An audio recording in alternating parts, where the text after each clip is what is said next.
ఒకవైపు చూస్తే ఆంధ్రప్రదేశ్‌లో పెట్రోల్ కొరత ఎక్కువగా కనిపిస్తుంది. నో స్టాక్ అనే బోర్డ్స్ కూడా కనిపిస్తున్నాయి. మరి ఇంకోవైపు నారా లోకేష్ గారు చేసిన వ్యాఖ్యలు విమర్శలకు దారితీస్తున్నాయి. సో, ఈ అంశాలన్నింటిపైన చర్చించడానికి తెనాలి నుంచి రాఘమంజరి గారు మనతో జాయిన్ అవుతారు. నమస్తే మేడం. నమస్తే అండి. Yes madam. సో, మరి మనం చూసినట్టయితే ఆంధ్రప్రదేశ్‌లో పెట్రోల్ షార్టేజ్ అనేది ఎక్కువగా కనిపిస్తోంది. మరిప్పుడు మనం వేరే స్టేట్స్‌తో కంపేర్ చేసినా కూడా for example Telangana and Tamil Nadu తీసుకున్నా గానీ పెట్రోల్ షార్టేజ్ అయితే ఉంది. కానీ ప్రజలకైతే పెట్రోల్ అందుతుంది. మరి ఒక్క ఆంధ్రప్రదేశ్‌లోనే ఎందుకింత షార్టేజ్ ఉంది పెట్రోల్? దీనికి ప్రధాన కారణం ఏమై ఉంటుంది? నో స్టాక్ అనే బోర్డ్స్ కూడా మనం చూడొచ్చు ఆంధ్రప్రదేశ్‌లో. మేడం ఇప్పుడు చూసుకుంటే మనం ఇది కేవలం కూటమి ప్రభుత్వం అసమర్థతే అని చెప్పుకోవాలి. వాళ్ళు దీన్ని ఎలా మానిప్యులేట్ చేసి చెప్తున్నారంటే సోషల్ మీడియాలో ఈ వదంతులు అంటే ఇలా హైప్ చేస్తున్నారు. ఇలా పెట్రోల్ దొరకట్లేదు అని చెప్పి హైప్ చేసేసి జనాలలో ఏదో ఒక భయాన్ని క్రియేట్ చేసి అందరినీ పెట్రోల్ బంకులకి వెళ్ళేలాగా దారి తీసే రకంగా ఉన్నాయని చెప్పేసి వీళ్ళు విమర్శిస్తే ప్రతి స్టేట్ లో వాడుతున్నారు. ఇప్పుడు తెలంగాణ స్టేట్ అయితే ఏంటి, అన్ని స్టేట్స్ లో వాడుతున్నారు. అలాంటిది ఏపీలోనే ఇలాంటివి ఎందుకు చెప్తున్నారు వీళ్ళు? అది వాళ్ళ అసమర్థత. ఎందుకంటే ఈ రోజున చూసుకుంటే పెట్రోల్ బంకుల దగ్గర జాబ్ హోల్డర్స్ అయితే ఏంటి అందరూ ఇబ్బంది పడుతున్నారు.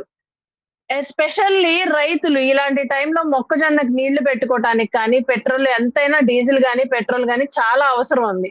చాలా ఇబ్బంది పడుతున్నారు.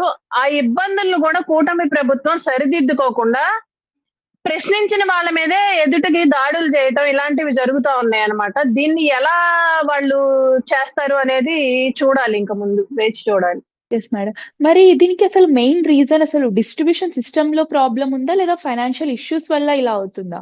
అంటే మేడం ఇది చూసుకుంటే వాళ్ళు అంటే ఇప్పుడు డిపోస్ అంటే పెట్రోల్ బంకులు వాళ్ళు ఏదైతే చెప్తున్నారంటే మాకు కరెక్ట్ గా ఇండెంట్ అయితే ఇవ్వట్లేదు. వాళ్ళు కంపెనీస్ నుంచి మాకు సరిగ్గా అంటే మాకు అంటే వాళ్ళు కొంత అయితే క్రెడిట్ ఇస్తారు కదా! ఆ క్రెడిట్ మాకు ఇవ్వట్లేదు. దానివల్ల మేము స్టాక్ పెట్టుకోలేకపోతున్నాము. జనాలందరూ ఒక్కసారిగా వచ్చేసేసరికి మేమేం చేయాలో మాకు అర్థం కావట్లేదు అనేది వాళ్ళ నుంచి వింటున్నాం అన్నమాట. మరి ఆ ఇండెంట్ అనేది ఆ స్టాక్ పెట్టుకోవడానికి వాళ్ళకి క్రెడిట్ అనేది ఎందుకు ఇవ్వట్లేదు? కొన్ని కంపెనీస్ వరకే వాళ్ళు క్రెడిట్ ఇస్తున్నారంట. అంటే ఇది కూటమి ప్రభుత్వం ఆ కంపెనీస్ కి లాభం చేకూర్చాలి అనేది చేస్తున్నారు అనేది కూడా ఒక ప్రోపగండా అయితే అవుతుంది. సో, మరి ఇంకో వైపు చూస్తే నారా లోకేష్ గారు చేసిన విమర్శలు. వాళ్ళ హయాంలో ఏపీకి ఆయన గూగుల్‌ని తెచ్చామన్నారు. మరి మీరేం తెచ్చారు గొడ్డలి అనే వ్యాఖ్యలను ఆయన చేశారు. మరి దీనిపైన మీ అభిప్రాయం మేడం? ఇది లోకేష్ గారు విజ్ఞతగా వదిలేస్తున్నాం. అసలు గూగుల్ అనేది స్టార్ట్ చేసింది ఎవరు? అసలు ఆ మీటింగ్స్ మన అదానితో గాని వీళ్ళతో మీటింగ్స్ అనేవి పెట్టింది ఎవరు? జగన్మోహన్ రెడ్డి గారు. అసలు ఐడియాలజీ తీసుకొచ్చిందే జగన్మోహన్ రెడ్డి గారు. ఇది చూసుకుంటే ఇప్పుడు లోకేష్ గారు చెప్పేది ఎలా ఉందంటే ఎవరో కన్న బిడ్డని ఆయన ఎత్తుకొని ఆడిస్తున్నట్టుందన్నమాట. నిజంగా చెప్పాలంటే. ఇప్పుడు గొడ్డల పార్టీ అని అంటున్నారు. అదే గొడ్డల పార్టీ మా వైఎస్ఆర్ కాంగ్రెస్ పార్టీ గొడ్డల పార్టీ అయి ఉంటే వీళ్ళ వెన్నుపోటు పార్టీ ఈ రోజున ఎక్కడుండేది? అని మేము ప్రశ్నిస్తున్నాం లోకేష్ గారిని. సో, ఇదొక పొలిటికల్ క్రిటిసిజం లాగా మనం చూడొచ్చా దీన్ని?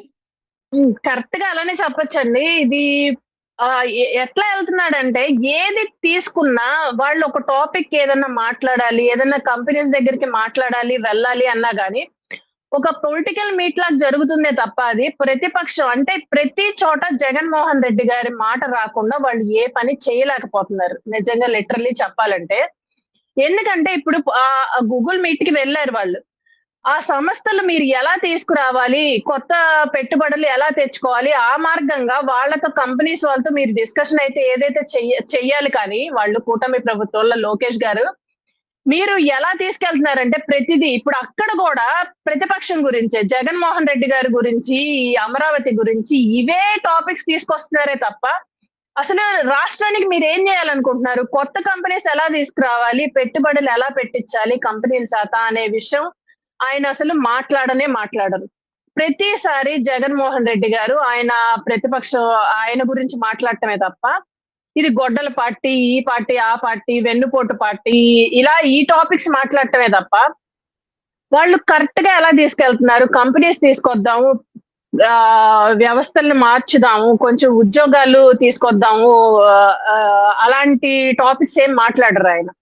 సో మరి ఇప్పుడు మీ ఒపీనియన్‌లో ఇలాంటి స్టేట్‌మెంట్స్ చేయడం వల్ల ప్రజల మీద ఎలాంటి ఇంపాక్ట్ ఉంటుంది? ఇంపాక్ట్ అంటే మేడం ఒకటి, ఏ పార్టీ అయినా ప్రజలు కూడా కొంచెం ఆలోచిస్తున్నారు. మన కోసం, ప్రజల కోసం ఎవరు ఆలోచిస్తున్నారు? ఏ పార్టీ కష్టపడుతుంది అనేది గూడా ఆలోచిస్తున్నారు ప్రజలు. ఇప్పుడు ప్రతి విషయంలో జగన్మోహన్ రెడ్డి గారి టాపిక్ తీసుకురాకుండా, జగన్మోహన్ రెడ్డి గారిని విమర్శించకుండా ఒక్క మీటింగ్ జరగదు వాళ్ళకి. ఒక్క ఎమ్మెల్యే గూడా ఆయన మాట ఎత్తకుండా మాట్లాడలేరు. ఇది గూడా ప్రజలు గమనిస్తున్నారు. రానున్న రోజుల్లో గట్టిగా బుద్ధి చెప్తారని మేము అనుకుంటున్నాం.